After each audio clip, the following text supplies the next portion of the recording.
ससुराल और मायका। ससुराल में वह पहली सुबह मुझे आज भी याद है। कितनी घबराकर मैं उठी थी, यह सोचती हुई कि कहीं देर ना हो जाए। सब ना जाने मेरे बारे में क्या सोचेंगे। केवल एक रात ही तो नए घर में कटी थी और इतना सब कुछ बदल गया।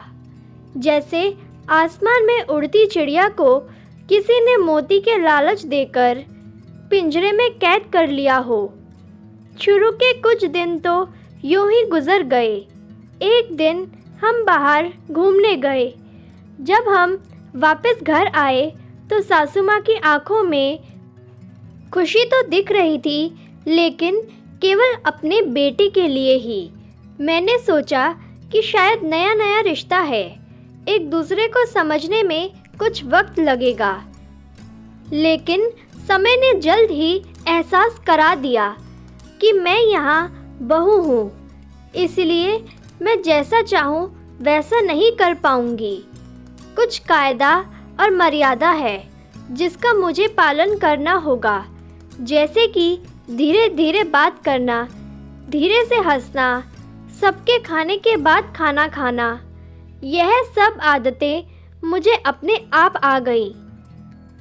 माँ से भी बात कम होने लगी, जिसकी वजह से मुझे पीहर की याद आने लगी। ससुराल में पूछने पर कहा गया कि अभी नहीं, कुछ दिन के बाद जाना। जिस पति ने शादी के समय कहा था कि आपकी बेटी पास में ही तो है, कभी भी आ जाया करेगी, उसके भी सुर बदल गए। अब मुझे धीरे धीरे यह समझ में आ गया था कि शादी कोई बच्चों का खेल नहीं है। इसमें केवल घर नहीं बदलता, पूरी जिंदगी बदल जाती है। अब मैं कभी भी उठकर अपने पीहर नहीं जा सकती थी।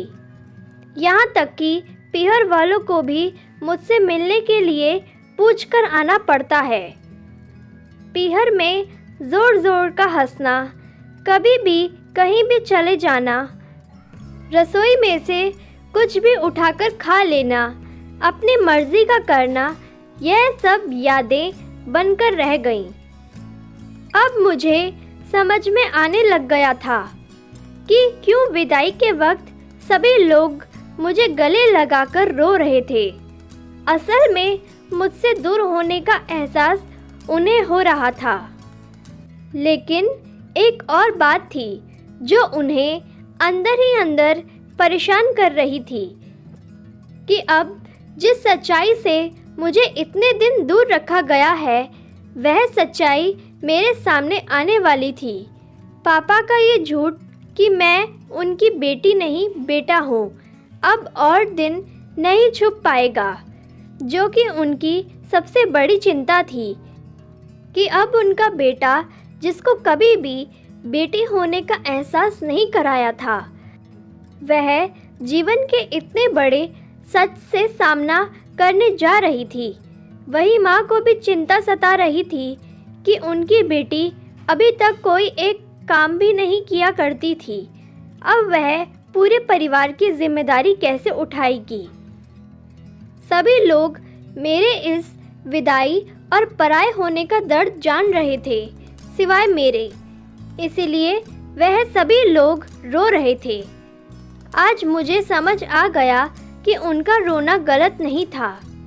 यह हमारे समाज का नियम ही है कि एक बार बेटी डोली में विदा हो गई तो वह उस घर के लिए केवल मेहमान ही बनकर रह जाती है।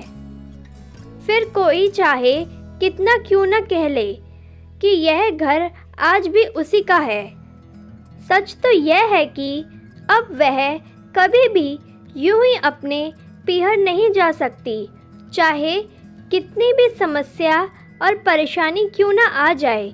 मुझे ही हल करना है, हंसते हुए या गम छुपाते हुए। उम्मीद करती हूँ आपको ये कहानी पसंद आई होगी। इस कहानी पर आपकी क्या राय है, कमेंट करके ज़रूर बताएं। कहानी पसंद आई हो तो प्लीज़ लाइक करें, शेयर करें, सब्सक्राइब करें। वीडियो देखने के लिए, कहानी सुनने के लिए आपका बहुत बहुत धन्यवाद।